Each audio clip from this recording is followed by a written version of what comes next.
হঠাৎ আমার স্বামী আমার দিকে তাকিয়ে মুখ বাঁকিয়ে কপাল কুঁচকিয়ে বলল, তুমি তো আগের মতো নেই, তোমাকে এখন আর আমার কাছে ভালো লাগে না। কথাটা শুনে আমি একদম চুপ হয়ে গেলাম।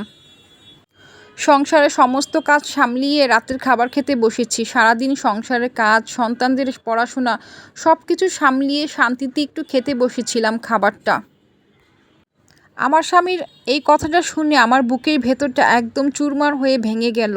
শুধু মনে হলো এই মানুষটার জন্যই তো এত বছর ধরে নিজের সব কিছু বিসর্জন দিয়েছি। সংসার করতে করতে কখন যে নিজের দিকে তাকানো বন্ধ করে দিয়েছিলাম নিজেই জানতাম না। সন্তানদের নিয়ে ব্যস্ত ছিলাম, স্বামীর পছন্দ অপছন্দ দেখেছি, শ্বশুরবাড়ি সবার খেয়াল রেখেছি, শুধু নিজের খেয়ালটাই রাখা হয়নি। কিন্তু আমার স্বামী সেখানেই থামলো না। দিন যেতে যেতে তার আচরণ বদলাতে লাগলো। আমার সঙ্গে কথা বলার সময় বিরক্ত ভাব আনতো, আমার পাশে বসতে অনীহা করত।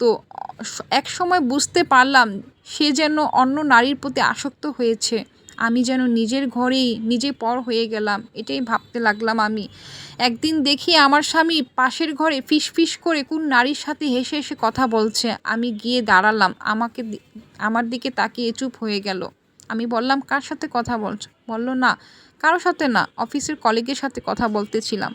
আমি শুনে অবাক হয়ে গেলাম। আমার নিজের কানকে আমি নিজেই ফাঁকি দিতে পারলাম না। স্বামীর কথাটা শুনে আমি পাশের ঘরে ফিরে এলাম।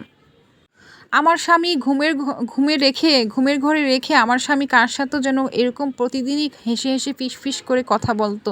আমি সব কিছু টের পেলাম। আমার স্বামীর এরকম ব্যবহার দেখে আমি নিজেকে বদলাতে শুরু করলাম।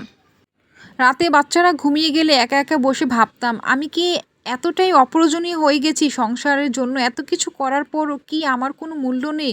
কখনো চোখের পানি লুকিয়ে ফেলতাম সন্তানদের কাছ থেকে, কারণ আমি চাইনি তাদের ছোট্ট মনটাও আমাদের সংসারের অশান্তিতে ভরে উঠুক। একদিন আয়নার সামনে দাঁড়িয়ে নিজেকেই বললাম, আর না, কারো ভালো লাগা বা না লাগার ওপর আমার জীবন পুরোটাই নির্ভর করে না। সেদিন থেকে আমি নিজেকে একটু একটু করে গুছিয়ে নিতে শুরু করলাম, নিজের স্বাস্থ্যের দিকে খেয়াল রাখতে লাগলাম।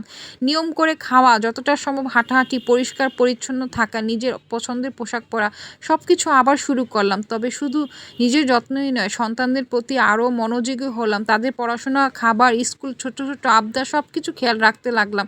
সংসারের কাজও আগের মতোই করতাম, কিন্তু এবার একটা পার্থক্য ছিল, আমি আর নিজেকে হারিয়ে দিতাম না সংসারের প্রতি। আগের স্বামী কখনো ফিরবে, কখন কি করবে, এগুলো নিয়েই ভাবতাম। এখন আর আমি সেগুলো নিয়ে ভাবি না।